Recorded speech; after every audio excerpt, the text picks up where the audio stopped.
নমস্কার, জয় শ্রী গণেশ। স্বাগতম আপনাদের প্রত্যেককে। আজকের পর্বের অনুষ্ঠানে আমরা আলোচনা করছি যে রাশিটিকে নিয়ে, রাশিটি মিথুন। মিথুন অর্থাৎ জেমিনাই। হ্যাঁ, আজকের যে আলোচনাটি সেটি মিথুনের অধিপতি গ্রহ বুধকে নিয়ে। বুধ গ্রহ মিথুনে প্রবেশ করছে এবং এই তথ্যটির উপরে নির্ভর করেই আমরা আজকে আমাদের প্রেডিকশন রাখব। আজকে আমরা আমাদের আলোচনাটিকে কন্টিনিউ করার চেষ্টা করব। দেখুন, আপনাদের প্রত্যেককে জানিয়ে রাখি, প্রত্যেককে বলার চেষ্টা করি, বুধ আপনাদের জন্য বিশেষ গ্রহ, আপনার রাশির অধিপতি। এবং সবসময় মনে রাখবেন, বুধ হচ্ছে বুদ্ধির কারক, বুধ হচ্ছে যোগাযোগের কারক। যোগাযোগ অর্থাৎ কমিউনিকেশন। বুধ নার্ভ সিস্টেমের সাথে কিছুটা কানেক্টেড। আবার এটা অবশ্যই ঠিক যে বুধ ছাড়া লেখনী শক্তি, বাক শক্তি, এই জায়গাগুলো না অতটা জমে না। তাহলে বুধ এই বিষয়েও গুরুত্ব রাখে। মনে রাখার যে স্মৃতিশক্তি, সেখানে বুধের ক্ষমতা আছে। তাই তো বলছে, আমি তোমার পোষা পাখি, যেমন শেখাও তেমনি শিখি। সেটা হচ্ছে বুধ, মার্কারি। মার্কারি একজন জাতক জাতিকার মধ্যে যখন প্রভাব থাকে, আপনি দেখবেন তার বয়স 50, দেখে মনে হবে 30। কিংবা সেই জাতক জাতিকাদের আরেকটি বিষয় আপনি দেখলে খুব রিলেট করতে পারবেন, তার মধ্যে একটু ছেলে মানুষই ভাব কিন্তু থেকে যায়। মানে বড় পোস্টে আছে কিন্তু একটা ছেলে মানুষই ভাব, এটা বুধের জাতক জাতিকাদের মধ্যে থাকে।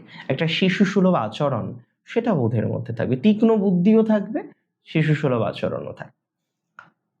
আপনার মিথুন রাশির সাপেক্ষে বুধ রাশিতে প্রবেশ করছে। মিথুন রাশি কেমন? মিথুন রাশি হচ্ছে মাল্টিটাস্কার।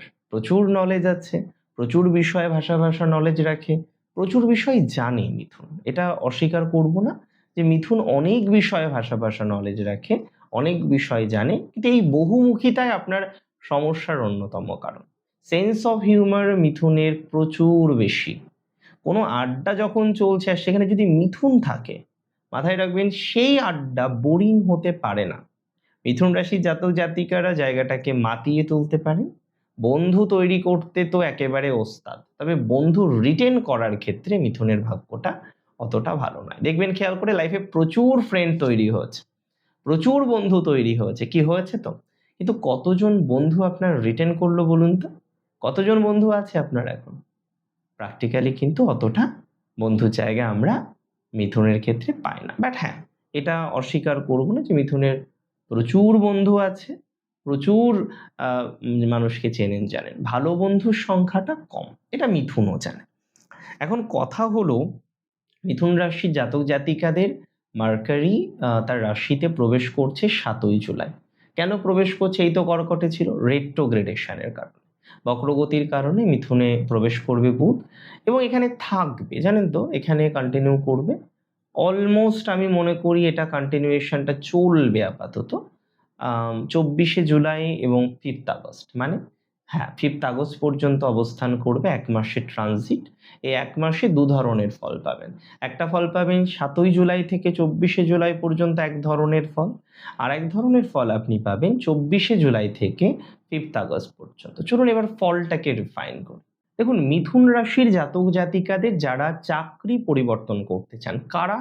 বিশেষ করে যারা সাংবাদিকতার পেশায় আছেন, যারা অভিনয় বা সোশ্যাল মিডিয়ার সাথে যুক্ত, যারা ক্রিয়েটিভ কাজ করেন, লেখালেখির কাজের সাথে যুক্ত, যাদের জনপ্রিয়তা আকাশ ছোঁয়া, কিন্তু আপনি আপনার প্রফেশনটা নিয়ে স্যাটিসফাইড নন, কারণ বিগত কয়েক বছরে আপনি আপনার যে জায়গাটা তৈরি করার চেষ্টা করেছিলেন, এখনো পর্যন্ত সেই জায়গাটা সেইভাবে তৈরি হয়নি, যে কারণে আপনার মনের মধ্যে একটা আশঙ্কা জন্ম নিয়েছে যে আদৌ পারবেন কিনা। দেখুন, আমার তো মনে হয় এই ধরনের প্রফেশনে যে সমস্ত মিথুন আছেন, তারা আলটিমেটলি সাকসেসফুল হবেন।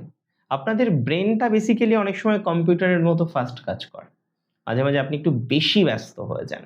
একটু ধৈর্য তো আপনাকে ধরতেই হবে। আমি বলে দিই, পুরনো কোনো ব্যবসা বা পুরনো কোনো ডিল যেটা এতদিন ধরে সাইন করার কথা ভাবছিলেন, এই সময় কিন্তু একটা এনার্জি আসবে, সাইন করতে পারবেন এবং সেটা সফলতার দিকেই যাবে বলে মনে করছি।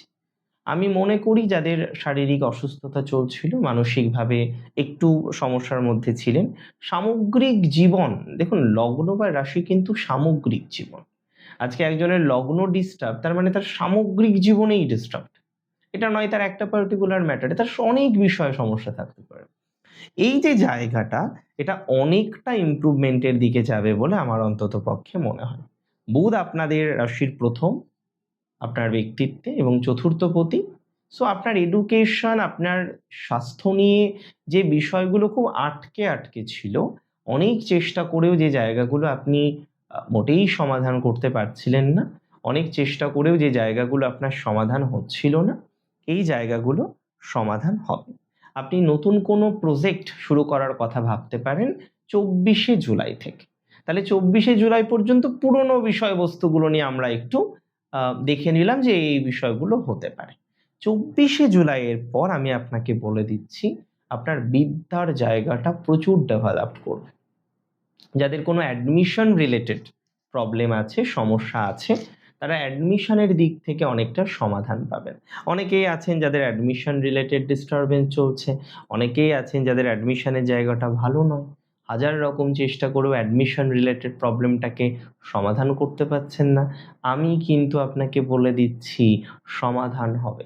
অ্যাডমিশন রিলেটেড ম্যাটারে সমাধানযোগ্য জায়গাটা অনেক বেশি পাওয়া যেতে পারে বা অনেক বেশি পাওয়া যাবে বলে মনে করতে পারছি বা মনে করছি। মিথুন রাশির জাতক জাতিকাদের পড়াশোনার জায়গাটা ভালো। যে সমস্ত জাতক জাতিকারা সংকল্প নিয়েছেন এডুকেশনাল লাইফটাকে চেঞ্জ করবেন, স্ট্রিমটাকে পরিবর্তন করবেন, দে ক্যান সাকসেসফুলি ডু, তারা করতে পারেন। কারণ এই সময় একটা পরিবর্তনশীলতা লক্ষ্য করা যাচ্ছে। দেখুন, আপনার একটা কথাই মনে রাখতে হবে, এই সময় বুধ যেহেতু দ্রুতগামী হবে, তাই না? একটু ডিরেক্ট হচ্ছে অনেকদিন পর। এই সময় আপনার মাথার মধ্যে না অনেক আইডিয়াস আসবে। মনে হবে এটা করি, ওটা করি, সেটা করি। আপনাকে যেটা করতে হবে, যেহেতু কনফিউশন তৈরি হবে, কোনটা ছেড়ে কোনটা করব, কোনটা ছেড়ে কোনটা করব, এই কনফিউশন থেকে আপনি বেরোতে পারবেন না। তাই আমি আপনাকে বলব, আপনার কনফিউশন দূরে রাখুন। যে থিংকিংগুলো আসবে একটা ডায়েরিতে বা একটা নোটপ্যাডে নোট করুন। Then you can decide what to do and what not. ক্লান্তি আসতে পারে, better to talk with your parents or any elders যে আপনার বাড়িতে আছেন এবং ভালো মানুষ। মিথুনের আমি অনেক সময় দেখেছি তাদের বয়স থেকে কম বয়সী বন্ধুত্ব হতে পারে, যারা প্রচুর ক্ষতি করে জীবনে। আবার একটু বেশি বয়সী বন্ধু হতে পারে, যারাও কিন্তু প্রচুর পরিমাণে ক্ষতি করতে পারে। সো আমি মনে করি এই জায়গাটা এবার ইমপ্রুভমেন্টের দিকে যাবে।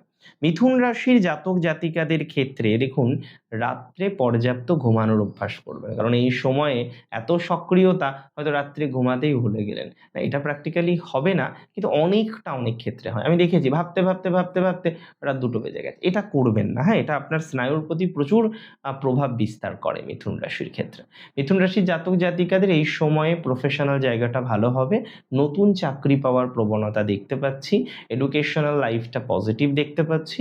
নতুন কোনো বিষয়ে অ্যাডমিশনের ক্ষেত্রে এই সময়টা অত্যন্ত ভালো, এই সময়টা অত্যন্ত পজিটিভ। তবে আপনাকে ধৈর্য রাখতেই হবে। ২৪শে জুলাই থেকে ৭ই আগস্ট, ৫ই আগস্ট পর্যন্ত যে টাইমটা, আপনি ইন্টারভিউ দিতে পারেন। দূরে কোথাও ইন্টারভিউ দিতে চাইলে দিতে পারেন। সাকসেসফুল হওয়ার প্রবণতা বা সম্ভাবনা আছে। দূরে যেতে পারেন। দূরে গিয়ে সাকসেসফুল হওয়ার একটা টেনডেন্সি দেখতে পারবো। দূরে গিয়ে একটা ডেভেলপমেন্ট দেখতে পারবো। অনেক ক্ষেত্রে আমি মনে করি ইন্টারভিউ দিয়ে সাকসেসফুল হবেন। তবে ধৈর্য ধরে, ধীরে সুস্থে পরিকল্পনাগুলো করবেন। হুটহাট করে একটা ডিসিশন নিয়ে নিলাম এবং সেই অনুসারে চললাম, এটা কখনো জীবনের প্রকৃত সমাধান হতে পারে না। হ্যাঁ, আপনাকে এগোতে হবে, আপনাকে করতে হবে, অনেকটাই ডেভেলপমেন্ট করতে হবে। You have the potentiality to do many thing. অনেকটা করার একটা প্রবণতা আমরা এই সময় আপনাদের জীবনচক্রে কিন্তু লক্ষ্য করতে পারবো। তবে একটা কথা কি জানেন, মিথুন রাশি জাতক জাতিকাদের বলতে হয়, বুধের এটা দরকার ছিল এই ট্রানজিটটা। কারণ আপনারা অনেক জায়গায় না কনফিউশনে ফেঁসে আছেন। অনেকের নতুন চাকরি হয়েও হচ্ছে না। কম যোগ্যতা সম্পন্ন ব্যক্তিবর্গ তারা এগিয়ে যাচ্ছে। আপনি চাকরির প্রিপারেশন নিচ্ছেন, ২ দিন ভালো লাগছে, ৩ দিনের দিন ভালো লাগছে না। নিজের মধ্যে একটা শঙ্কা তৈরি হচ্ছে বারবার। দেখুন, আমার বক্তব্যটা এতটাই সহজ এবং সরল।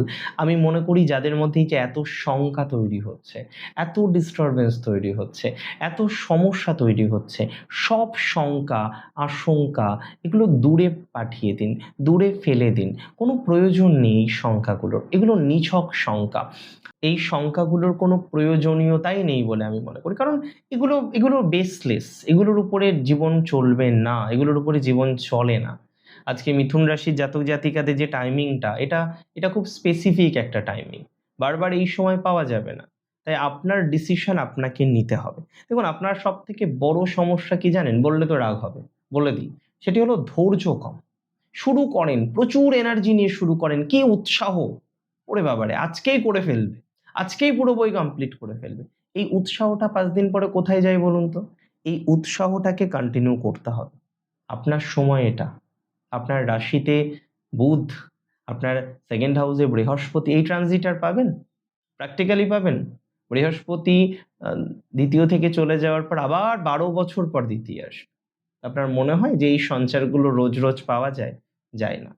এরপরে যখন শনির ট্রানজিট আসবে, ওই আবার ৩০ বছর পর ওই ট্রানজিটটা পাবেন। অনেকে হয়তো জীবনে আর পাবেন না ওই ট্রানজিট।